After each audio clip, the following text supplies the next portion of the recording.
Now, a lot of attention has been paid to how terror group Hezbollah, like Hamas, has spent tens of millions of dollars on constructing cross-border tunnels in order to attack Israel. But not enough attention.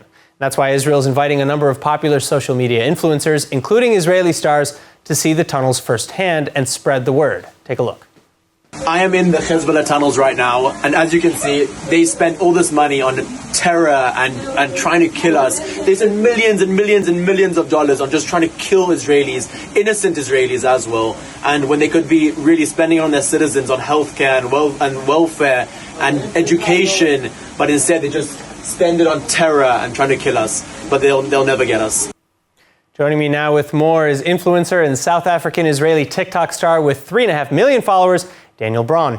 Daniel, it's great to meet you. Thank you so much for coming. Great to meet you too. Thank you. It's a pleasure to be here. It's all ours. So, first of all, walk us through a little bit about what you saw in the tunnels. Like, what was that experience like? It's crazy. It was absolutely insane to go in there and see with my own eyes the terror and the horror that the Hezbollah group built in order to attack us, in order to attack Israelis under citizens' houses, just exactly right under their houses. It was insane.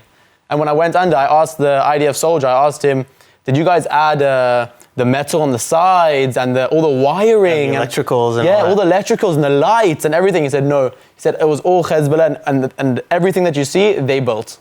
And it was insane. So this is, going off of some of the other content that you make, this is a turn for the much more serious and the political. It's a big jump from what you would normally post. How did you react to the response or the request for you to do this? It didn't really come out of a request, to be honest. It came during the war. Right. I started posting out of my own During the war last year? Yeah, last year. Okay. Out of my own will, because this is our country, this is my country, and I love my country. And I don't want to listen to all the fake news that's being spread around in America and overseas, and all what Bella Hadid posts and all of that. Right. So I said, no, I have power. I have as much power as I have 3.5 million followers. That's something. It's something. Yeah. And I use that in order to spread the real news and what's actually going on here. And So, you mentioned, of course, some of the fake news and some of the people who have attacked Israel online and on social media. Did you get angry responses? What kind of commentary, blowback did you get? So much.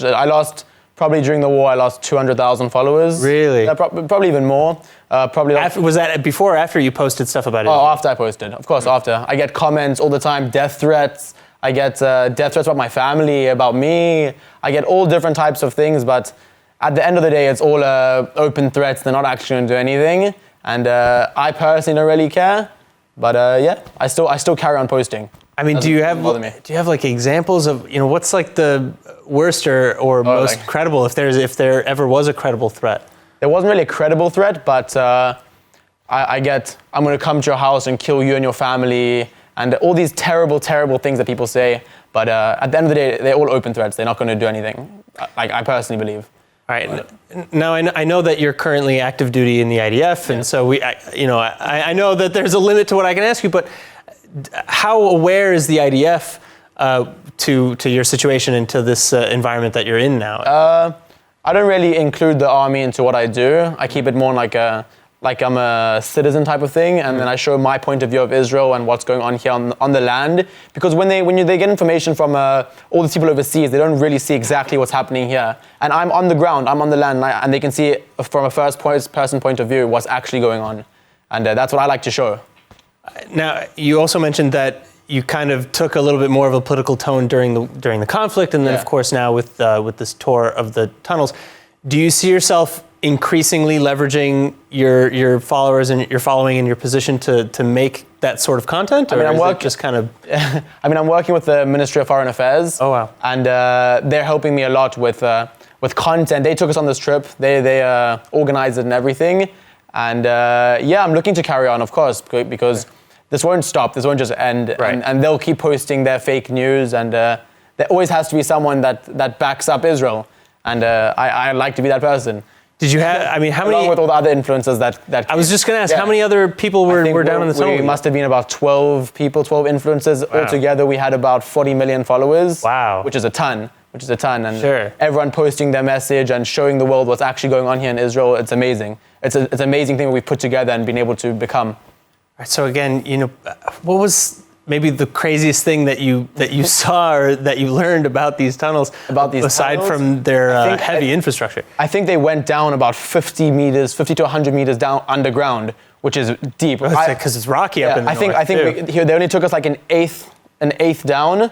So you spent like the whole time just we were just going down, descending, and then the way back up was a long way up. It was a long way up. They didn't My want to legs kill at you. the end, I came out like panting. It was so long Oh my down. gosh. But these tunnels are deep. Can you like breathe down there? Is that You can breathe, but there's no phone signal. But so you have to take the pre-record the video. yeah, exactly. Got to pre-record, can't post anything down there. All right. Well, Daniel, it's an absolute pleasure to have you. Thank you for so having much me. for joining us. Thank you. Hi everyone, it's Emmanuel Kadosh. I wanted to invite you all to subscribe to ILTV Plus, where you can find our daily news and updates about Israel. And not only that, but live feeds, entertainment, our kosher food show, and so much more. Needless to say, your subscription to ILTV Plus helps us grow and create more content while also supporting the state of Israel. Our app is available on all platforms and devices, so I'll see you guys there.